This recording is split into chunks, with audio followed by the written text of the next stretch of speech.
Ligado. Bom dia, um grande prazer estar aqui hoje. Hoje também é o dia do enfermeiro, da enfermeira, que tem um papel tão essencial, né, para o nosso país e na saúde. Quero cumprimentar o deputado Átila Lira, cumprimentar a família Lira por esse trabalho todo na educação e na política do Brasil. E este projeto de lei é realmente também um exemplo desse trabalho, né?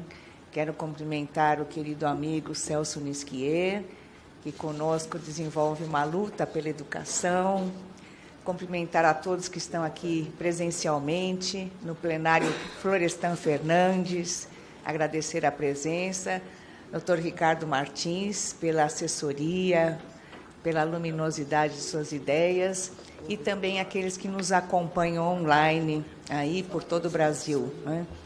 Em nome do SEMESP, que representa o Estado de São Paulo, mas também instituições aí de todos os estados brasileiros, a minha apresentação é bastante rápida, objetiva, convergente com aquilo que foi apresentado, e também com dados do nosso Instituto SEMESP, que faz um trabalho de pesquisa, levando para os órgãos federais, para a opinião pública, a situação brasileira, né? E principalmente dos estudantes, do corpo docente, dos funcionários e das instituições de ensino, não apenas as particulares, mas instituições públicas com as quais nós temos um grande trabalho de inter-relação, para que a gente possa melhorar os nossos índices brasileiros, os índices que ainda são bastante vergonhosos em termos do que o Brasil está fazendo pelo seu estudante, não é?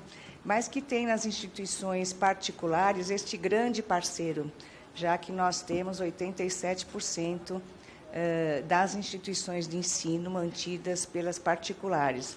Em uma história recente, né? Se formos comparar com o restante do mundo, a nossa história recente do ensino superior é nova, mas de muita luta.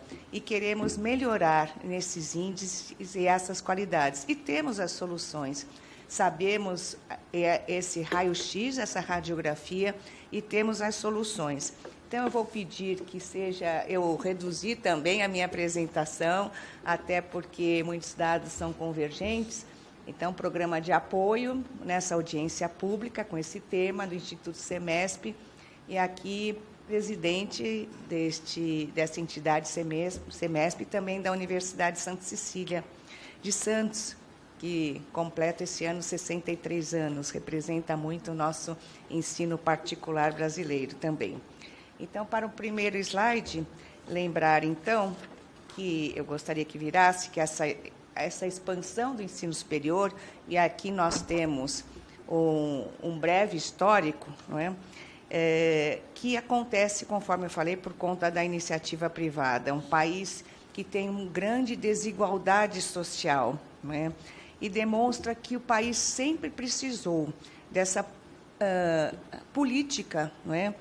Políticas públicas que fossem indutoras do crescimento, como o ProUni, que é uma política vitoriosa em termos do nosso Brasil, recente também, a partir de 2005, o FIES, não é? E o sistema de cotas nas instituições públicas, que ontem tivemos mais uma solenidade, conforme o deputado lembrou, né? Lembrando, então, que nesses nossos números, nós verificamos que estamos ainda, o crescimento ainda foi pequeno nesse último período, 2,7%, a instituição pública 6,3% e 3,5% no total, 2.574 entidades, e a rede privada representa, em termos de matrícula, 76,9%, arredondando 77% das matrículas. Então, a taxa de escolarização, se nós virarmos para o segundo slide, não é? Veremos, então, que, apesar de todo o crescimento das últimas décadas, nós temos uma baixa taxa de escolarização líquida, que apenas 17,8% dos nossos jovens considerado aquela faixa de 18 a 24 anos, estão no ensino superior, né? E decresceu. Embora os jovens também, a porcentagem no Brasil tenha diminuído um pouco, também no ensino superior, essa proporção de diminuição é o dobro, né?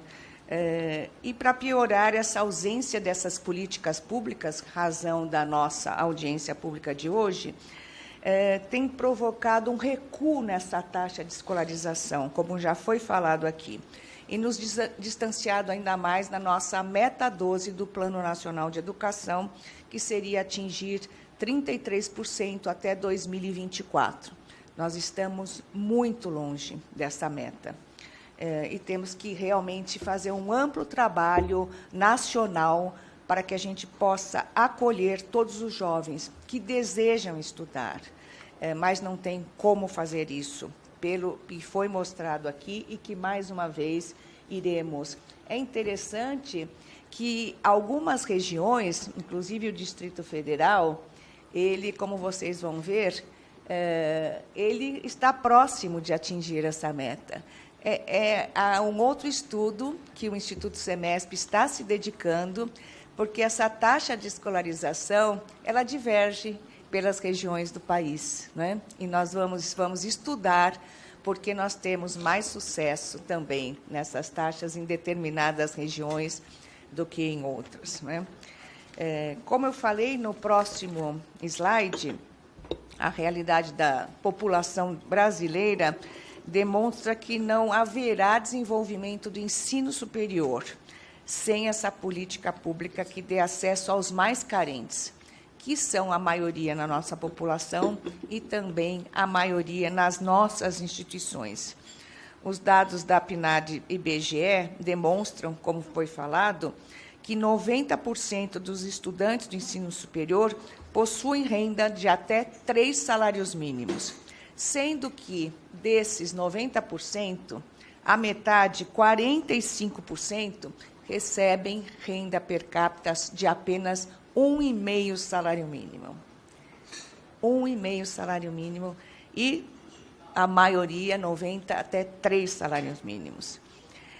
Se formos ver o ensino médio, que é o grande alimentador, é claro, do ensino superior, e cada vez menos se formam, há uma evasão também no ensino médio e uma diminuição de jovens, nesses estudantes também, 95%, que seriam os futuros ingressantes do ensino superior, têm também renda de até 3 salários mínimos, quer dizer, maior ainda a proporção. E 75% dos estudantes do ensino médio têm renda até 1,5 salário mínimo. 75% dos que estudam no ensino médio do Brasil. No próximo slide, já eu estou passando rápido para podermos aproveitar esse tempo precioso, apesar da realidade demonstrada, os programas sociais, o ProUni, o FIES, o reembolsável e o não reembolsável, e também os programas oferecidos pelas instituições de ensino, não atingem nem 10% dos ingressantes. Em 2019, antes da pandemia, eram apenas 8%, por meio do ProUni ou FIES. Em 2021, durante a pandemia, só 3,5% dos ingressantes foram por meio do ProUni e do FIES.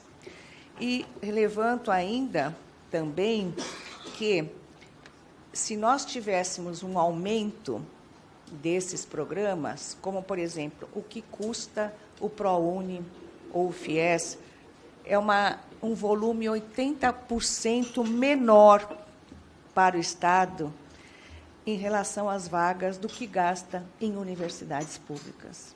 Então, investir nessa grande massa representa, para o Estado, muito menos do que esse investimento no ensino público.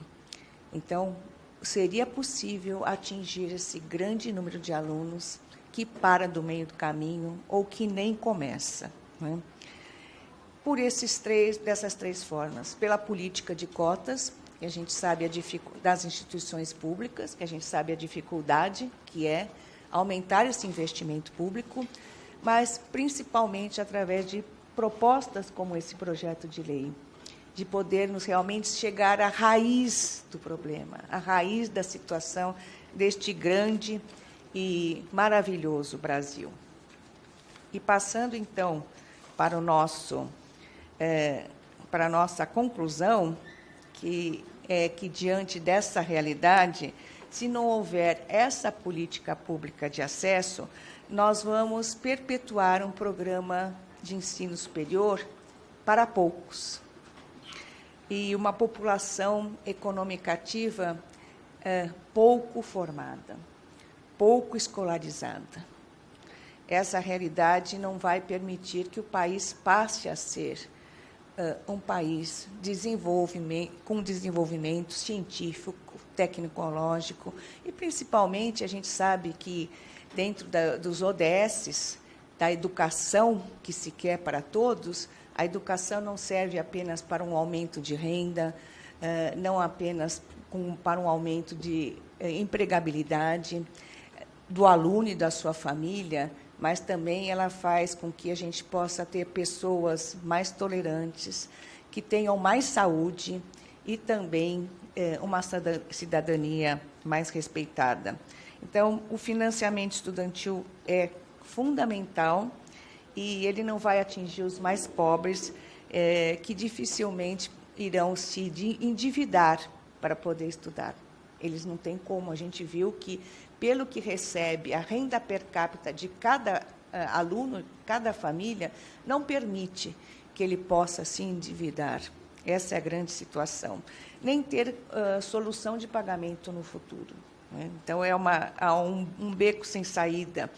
Nós precisamos melhorar com um programa de apoio que dê bolsas para esses alunos mais carentes, combinadas com auxílios financeiros. Eles precisam de bolsa para ingressar no ensino superior e auxílio financeiro também. Um programa de apoio como este, deputado e deputados, realmente é a solução e fundamental para o futuro do nosso país.